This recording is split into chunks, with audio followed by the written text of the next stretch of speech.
আবে কই যাস তুই? এই নে। ও, সবাইকে পাথর করে দেবো, সবাইকে মেরে ফেলবো। তারপরে এই দুনিয়াতে শুধু আমিই রাজ করবো, শুধু আমি। আহা হা হা। এই শাকচুন্নি আমার বন্ধুকে বরফ বানিয়ে দিয়েছে, এবার আমি কি করব? আমি বলতেছি, তুমি কে? আবে জরুরি পরিচয় দেওয়া নাকি এদেরকে বাঁচানো? হ্যাঁ, কিন্তু কিভাবে?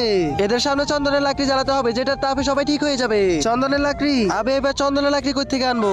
আবে ওই চন্দন নয়, চন্দন এক বুড়ার নাম। তুই ষাট, আমার সাথে আস। ওই দেখো, ওইটা হচ্ছে চন্দন আর ওইটা হচ্ছে গাছ। যা ওই গাছ থেকে লাকড়ি নিয়ে আসো, কিন্তু মনে রাখবে এই বুড়া অনেক ভয়ঙ্কর, এই বুড়া যাতে না জানে।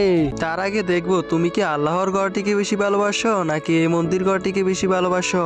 যদি আল্লাহর ঘরটিকে বেশি ভালোবাসি থাকো তাহলে এই ভিডিওটি একটি লাইক করে চ্যানেলটা সাবস্ক্রাইব করে দিবে। আর যদি মন্দির ঘরটিকে বেশি ভালোবাসি থাকো তাহলে কিছু করার দরকার নেই।